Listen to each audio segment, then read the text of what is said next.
नमस्कार दोस्तों, Churu online classes पर आपका हार्दिक स्वागत है। आज हम देखेंगे शिक्षण अभिक्षमता। तो स्टार्ट करते हैं। सामाजिक आनुवंशिक गुण है जो बालक अपने माता पिता से अनिवार्य रूप से अर्जित करता है। सामाजिकता है वो आनुवंशिक गुण है जो बालक अपने माता पिता से अनिवार्य रूप से अर्जित करता है। बिल्कुल नहीं, सदैव नहीं, हाँ, अनिश्चित। तो दोस्तों, सामाजिकता आनुवंशिक गुण न होकर क्या है? एक अर्जित गुण है। सामाजिकता आनुवंशिक गुण न होकर क्या है? एक अर्जित गुण है दोस्तों, जो बालक समाज में रहकर सीखता है। तो इसमें क्या राइट हो जाएगा? सामाजिकता वो आनुवंशिक गुण है। तो इसमें बताया गया है कि सामाजिकता आनुवंशिक गुण है। तो सामाजिकता आनुवंशिक गुण नहीं है दोस्तों। सामाजिकता क्या है? एक अर्जित गुण है दोस्तों, जो बालक है समाज में रहकर सीखता है दोस्तों। ऑप्शन ए इसमें राइट हो जाएगा। Question number 2।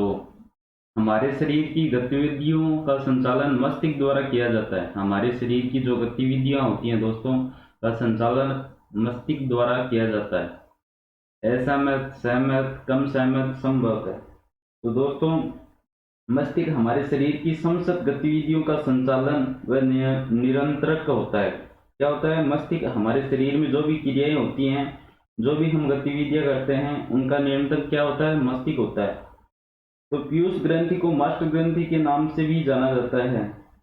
यह समस्त शारीरिक एवं मानसिक गतिविधियों की नियंत्रण में होती है। तो इसमें क्या राइट हो जाएगा दोस्तों? सहमत है, क्योंकि हम जो भी काम करते हैं उसका संचालन कौन करता है? मस्तिष्क यानी दिमाग करता है दोस्तों। इससे हम सहमत है। Question number 3। अशिक्षित व्यक्ति शिक्षा प्राप्त करता है। अशिक्षित व्यक्ति, जो पढ़ा लिखा ना हो व्यक्ति, वो किससे शिक्षा प्राप्त करता है? स्वयं से, मित्रों से, बड़ों से, या किसी से नहीं? स्वयं से, मित्रों से, बड़ों से, किसी से नहीं। तो दोस्तों, इसमें राइट आंसर हो जाएगा बड़ों से। अशिक्षित व्यक्ति, बालक अपने बड़े व्यक्तियों को देखकर अथवा उनका अनुकरण करके सीखता है। अशिक्षित व्यक्ति है दूसरों को देखकर, अनुकरण कर, और बड़ों को देखकर ही सीखता है। बड़ों को देखता है, उनका अनुकरण करता है, वो कैसे काम करते हैं, फिर वो भी वैसे ही काम करके सीखते हैं दोस्तों। तो इसमें राइट आंसर हो जाएगा ऑप्शन नंबर सी, बड़ों से। Question number 4। शिक्षा का उद्देश्य है कुशल नागरिकों का विकास करना, स्वावलंबी बनना, आज्ञाकारी बनना, परिश्रमी बनना। तो शिक्षा का उद्देश्य है दोस्तों कुशल नागरिकों का विकास करना। ऑप्शन ए इसमें राइट हो जाएगा। Question number 5। पाठ्योत्तर क्रियाओं का चयन विद्यार्थियों की रुचि एवं क्षमता के आधार पर किया जाना चाहिए। पाठ और उत्तर क्रियाओं का चयन है विद्यार्थी रुचि और क्षमता के आधार पर किया जाना चाहिए। बिल्कुल सही बात है दोस्तों। सदैव, कभी कभी, संभवतः, कभी नहीं। दोस्तों, ये तो हमेशा ही करना चाहिए। पाठ और उत्तर है वो विद्यार्थी की रुचि के आधार पर और उनकी क्षमता के आधार पर करना चाहिए। रुचि और क्षमता के आधार पर। तो सदैव इसमें राइट हो जाएगा दोस्तों, option number A. Question number 6। सभी विद्यार्थियों में नेतृत्व के गुण की क्षमता होती है। सभी विद्यार्थियों में नेतृत्व गुण की क्षमता होती है दोस्तों। इससे मैं असहमत हूँ, क्योंकि सभी में नहीं होती। पूर्णतः सहमत नहीं, बिल्कुल भी नहीं। आंशिक सहमत बिल्कुल नहीं। शायद शायद हो सकता है, नहीं दोस्तों, शायद हो सकता है, नहीं नहीं। सभी विद्यार्थियों में नेतृत्व गुण की क्षमता होती है। नेतृत्व सारे विद्यार्थी नहीं कर सकते दोस्तों। किसी को किसी के अंडर में काम करना पसंद होता है।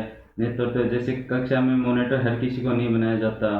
जो थोड़ा बॉडी वॉडी सॉडी बनाया रखता है उसी को बनाते हैं दोस्तों, क्योंकि वो कंट्रोल कर सकता है, उसका दबदबा हो क्लास में। तो हर कोई है ना, वो नेतृत्व नहीं कर सकता दोस्तों। तो इसमें मैं असहमत हूँ, क्योंकि सभी विद्यार्थियों जो है वो नेतृत्व नहीं कर सकते।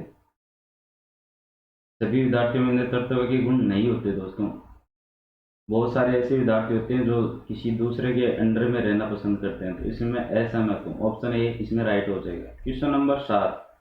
निर्देशन का अर्थ व्यवसाय में सहायता देना है। निर्देशन का अर्थ व्यवसाय में सहायता देना है। समस्या समाधान के लिए, व्यवसाय चयन करने में, और व्यवसायिक समायोजन में नेतृत्व करने में।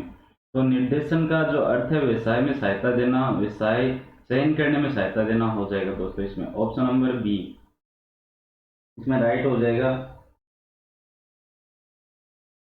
क्योंकि विद्यालय में हम जाते हैं तो वहाँ पे कुछ सीखते हैं कि मास्टर को पता चल जाता है, वहाँ के टीचर होते हैं उनको पता चल जाता है कि ये बच्चा कौन से विषय में श्रेष्ठ है, तो वो उसी अनुसार उसको आगे प्रेरित करता रहता है कि आगे चलकर इस व्यवसाय में जाना, तेरा करियर अच्छा रहेगा। तो ऐसे ही निर्देशन का अर्थ होता है, निर्देशन का अर्थ व्यवसाय में सहायता करना, व्यवसाय चयन करने में। तो स्कूल जाते हैं, अपन किसी विषय में होशियार होते हैं, यानी बढ़िया अंक लाते हैं, तो मास्टर को लगता है कि बच्चा इसमें होशियार है, तो वो आप अपने को आगे वैसे ही सजेस्ट करता है कि आगे चलकर तू इसी विषय पर काम करना, तेरा भविष्य उज्जवल रहेगा। तो ऑप्शन 20 में राइट हो जाएगा। क्वेश्चन नंबर 8, बालक के तनाव का प्रभाव विद्यालय में उसके समायोजन पर पड़ता है, क्या ये सत्य है? बालक के तनाव का प्रभाव विद्यालय में उसके समायोजन यानी जो कार्य करता है उस पर पड़ता है, क्या ये सत्य है? बिल्कुल सत्य है दोस्तों, पड़ता है। तो इसमें राइट आंसर हो जाएगा दोस्तों क्वेश्चन नंबर 8 में बहुधा। यदि बालक तनावग्रस्त होता है तो वह उसके व्यवहार में नकारात्मक प्रभावों का क्या होता है? जन्म होता है। नकारात्मक प्रभावों का क्या होता है? जन्म होता है, अगर बालक तनाव में हो तो इससे विद्यालय में बालक समायोजन कर पाने में असमर्थ होता है, क्योंकि विद्यालय में दिमाग वो मतलब जो टीचर पढ़ा रहा है उस पर ध्यान देने में वो क्या है, असक्षम होता है, असमर्थ होता है, उसकी तरफ पूरा उसका ध्यान नहीं रहता जो मास्टर टीचर पढ़ाता है। तो इसमें क्या राइट हो जाएगा? Option number D. डी नहीं होगा दोस्तों, इसमें ऑप्शन नंबर सी राइट होगा, बहुधा। इसको करेक्शन कर लेना 8 नंबर को। 9 नंबर क्वेश्चन, कक्षा में संप्रेषण का माध्य, कक्षा में जो संप्रेषण होता है वो अधिगम का होता है, वो अंतःक्रिया का, विचारों के आदान प्रदान का, सभी का। तो कक्षा में जो संप्रेषण का माध्यम है वो अधिगम का है दोस्तों। अधिगम का क्यों है?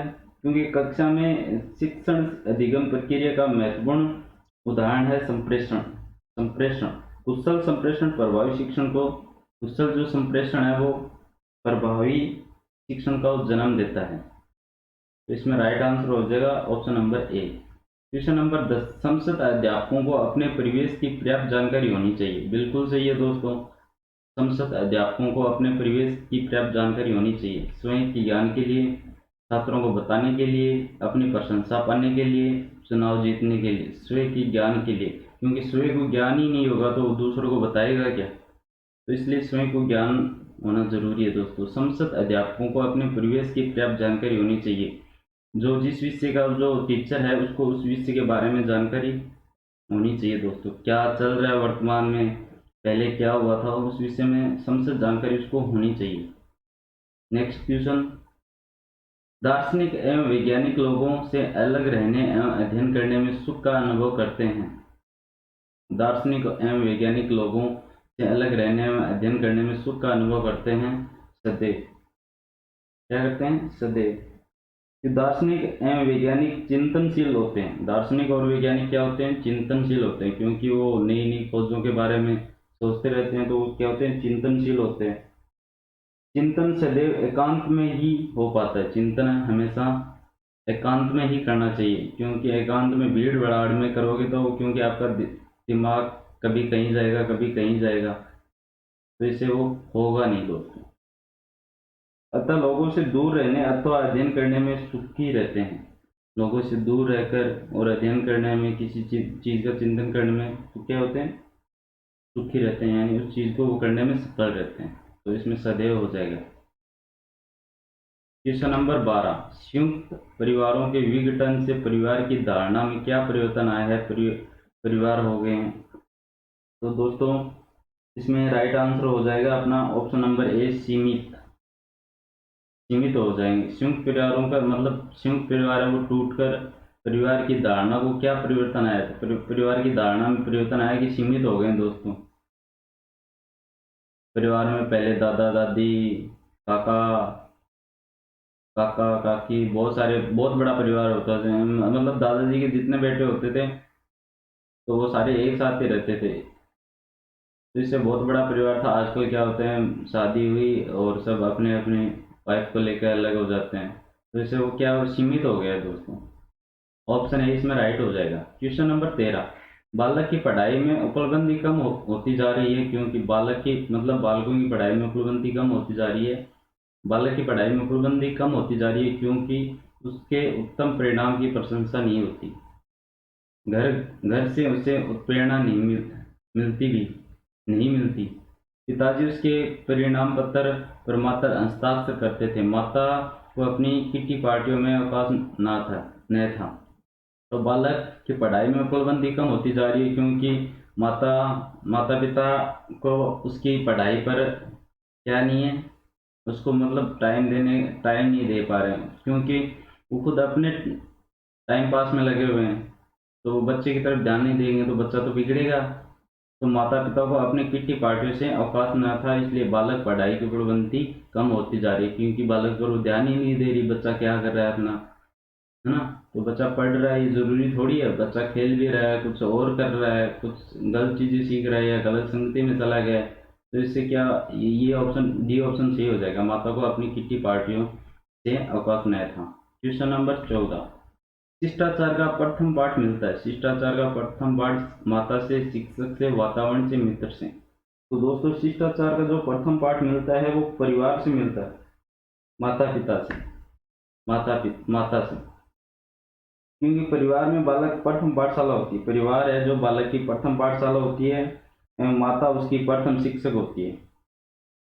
परिवार है वो क्या होते हैं, बालक की प्रथम पाठशाला होती है और माता उसकी क्या होती है, प्रथम शिक्षक होती है। बालक को सर्वप्रथम शिष्टाचार का पाठ माता द्वारा ही करवाया जाता है या सिखाया जाता है।